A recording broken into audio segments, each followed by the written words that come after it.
First things first, welcome in or welcome back to the channel. My name is Grin, and I hope that you are having a wonderful day. Today I'm going to be killing the Duke 150 times to see just how much money I can make and see how enjoyable I find the boss to be. If you find yourself enjoying the video and want to see more old school RuneScape content, please leave a like, comment, and subscribe to the channel. All that out of the way, let's dive in.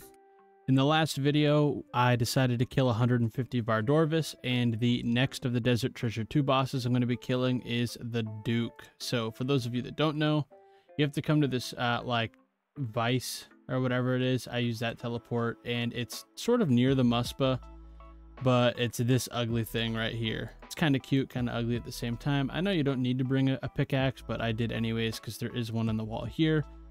But later on, after I'm more used to killing it, I'll do a full kill just for you guys to see. But this is the gear I'm bringing, you know, the Serp Helm, because I think you can get poisoned here. I'm bringing the Light Bearer with Dragon Claws, and I'm bringing Thralls as well. But if things get dicey, I can't imagine they'll get too bad, but if things get dicey, maybe I'll bring the Fury instead of the Blood Fury instead of the Amulet of Torture. But this is what we're going with first, and I will let you know as I update the inventory later on throughout the kills. On KC number 7, I got 666 soul runes for 169k. Very nice drop. Only 19 KC into the Duke, and we get our first Awakener's Orb. You love to see it. Already a nice over 3 mil drop. That already puts us at 4 million gold with just the kills we've done. Literally back-to-back kills. We get another Awakener's Orb. My luck at this boss is already insane. I love it. Just finished up a 9-kill trip. I got like 4 or 5 perfect kills that trip because this is a perfect kill. This one is. One of the adamant ore drops I got was a perfect kill. I believe the Dragon Javelin Heads is also a perfect kill, but other than those things, we didn't get really anything interesting that time except for an elite clue scroll. So I'm going to go get this finished up and then add it to the bank. I'm stacking caskets so that, you know, at some point I can do an opening video for them, and you'll have to ignore the absolute mess that my bank can be, but starting to get some caskets. I actually finished my first master clue scroll the other day. So we have one master casket, and, you know, maybe we'll get some more clue scrolls from those when we open all the rest of them, you know, when the time comes, and I'll try to finish those like during the video, but we're going to get this done and add it to the elite clue spot. Finally pulling in the frozen tablet on KC number 35. I do believe that is 10 over the expected drop rate for it, so did get a little bit unlucky, but I'm just glad we finally have it now. So the trip here won't take as long, and I can replace the icy basalt with the Ring of Shadows. So, you know, pretty excited for that. What a lovely drop to see. It's unfortunate it was not a perfect kill, or else I would have had maybe 7 of them, but dang, 5 dragon plate legs. That is an expensive drop, just over 804k. Got a new PB on that last kill of 2 minutes and 44 seconds. Accidentally got way too much Sarlacc salt. I never knew that was actually what that's called. But I set up these tile markers because if you click on those specifically, you'll always skip where the eyes can hit. So that's, you know, pretty nice. My third Awakener's Orb coming in at 51 KC. A nice 3.2 mil to add to the loot tab. Getting super lucky. Getting 3, I believe it's like 1 in 48. There I go, accidentally mining way more Sarlacc salt than needed and taking damage from poison. I believe it's like a 1 in 48 drop, and I've already gotten it 3 times, and I'm only at 51, so I should realistically only have 1 at this point in time, so I'm getting super lucky. Had to end a trip a little early despite having more supplies to keep going, but I did manage to get 5 or 6 kills in that trip, and because of all the dragon plate legs as well as the rune ore, quite a profitable trip despite, you know, only getting 5 or 6 kills. As you can see in the chat log, I did just get my 100th KC, so I figured it was about time I made a full kill guide, so at least like showed you one full kill. So I usually start by getting 12 of this salt deposit, like you mine 12 of that. I bring my dragon pickaxe, but there's one in the wall right there. So I'm going to step off this for a minute. I have these tiles marked because as long as I start there and then I click on the mushrooms, no matter what, these eye things cannot hit me. So the only thing you have to worry about are these spots on the ground.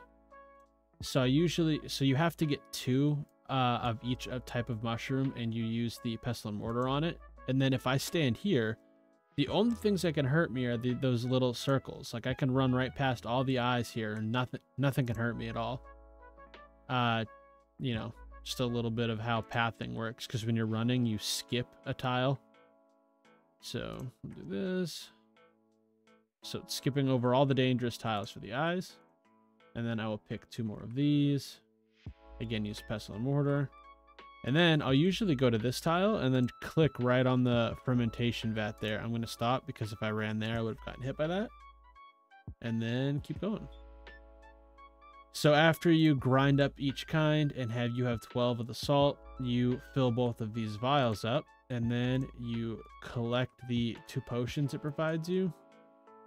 And then you kind of have to wait for this poison crap to go away. But then you run up, you give this thing 2 of those potions, and the kill has started.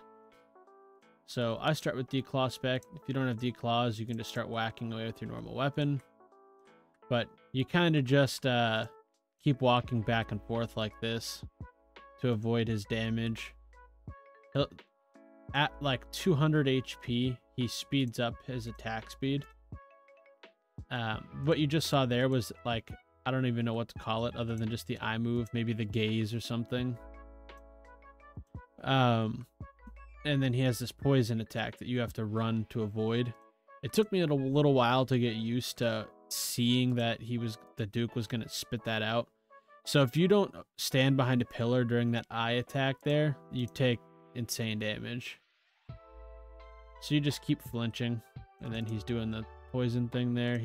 When he does 2, you can hit him once on that tile as you're running, as long as you click fast enough. My thrall is desummoned, so I'm going to summon another one. Wow, I'm feeling pretty laggy. The Fang is really good here, but sometimes it just hits zeros like 30 times in a row. But this is not one of those times. We're doing all right. I say that, and then I'm going to miss a million times.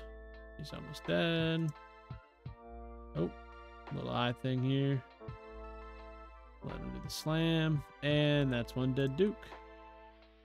Ooh, 90 dragon javelin heads. Not bad. 73k. So that's how I do a full kill. The boss itself really isn't that hard. It's just kind of tedious because every kill you have to go back to mining these things. So after I kill him once, I'll just go here first.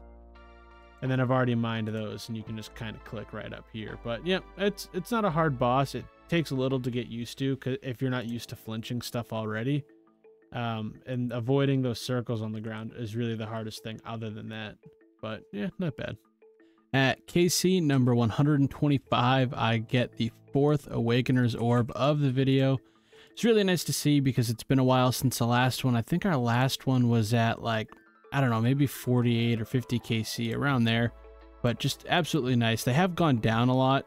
I mean, it says 2.8 mil there, but they're not worth that much now. I think they're more like 2.6 mil. But I've just been plopping them in the GE and leaving them in there so we can see the change of them sort of in order as I've been selling them. On KC number 134, I got what I think is a pretty cool drop. It was 1,000 soul runes. I think the normal soul rune drop you get is 666, pretty cursed number. But I got 1,000, and I also got an elite clue scroll. So we're going to bang that out after this trip and add it to the bank. So I only have 2 more kills to go before I am done with the Duke for now, and I am very much looking forward to be done with it, and I will go into that a little bit more later on, maybe after we do the price check of the things I've gotten during this grind. But let's get these last 2 finished up, and then we can leave this little cute ugly guy alone. On KC number 150, I was rewarded with just 100 chaos. My mind wanted to say cosmic, but I knew it wasn't right. So I brought a full inventory for no reason. I knew I only had 2 kills left, but I'm going to get everything I got from this and get it together for a price check. Before I grab everything else, I did get 4 Awakener's Orbs during the killing of the Duke.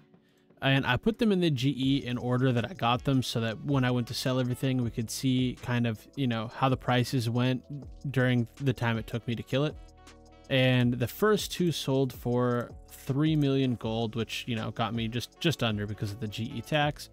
The third one sold for 3.1 mil, so I got a little over 3 mil. And then now it seems like they've kind of gone steady around the 2.6, 2.7 mil mark. But just from the Awakener's orbs themselves, I have made 11,666,000. Wow. 959 GP, but I'm going to get everything else and sell it, and we'll get a total number from everything.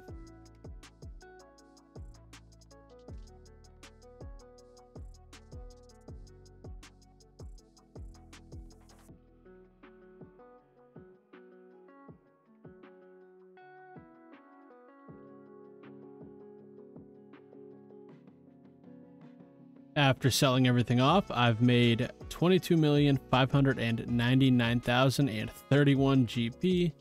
And I thought, you know, it might be fun-ish. Look at my little pets over there, the hell puppy. To talk about my overall general thoughts of the boss. I think overall the boss is okay. I do think that the gathering of the supplies, like the mushrooms or whatever they are, and then the salt that you have to get to make the potions to actually start the boss fight, gets pretty darn tedious. I went through a weird thing where I didn't like it at first. Then I started to like it because it kind of breaks up the fight, and then I circled right back around to not liking it again. But other than that, the only other thing that annoyed me is it felt like I could never hit the boss. Like it was 50-50. Either I would kill it incredibly fast, I'd be hitting every hit, or I would get, with the Fang, literally like 18 zeros in a row. And it felt like the only damage I was doing was because I would be summoning a Thrall, and because I would poison it using the Serp Helm. So if it wasn't for those things, you know, the kills would have taken so much longer. And I don't really think that that's a problem necessarily with the boss. Maybe it's just that, I don't know. I know you're supposed to use the, hold on, let me go take, I can't remember what it's called. The arc light. You're supposed to use the arc light, and I did try that at some point, but I felt like I also was never hitting with that.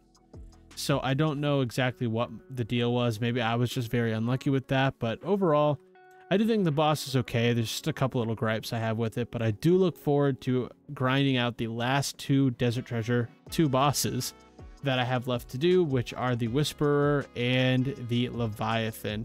Those ones both seem like a lot of fun. I'm a little bit nervous for the Whisperer because, I don't know, it killed me once during the quest itself, and none of the other bosses did.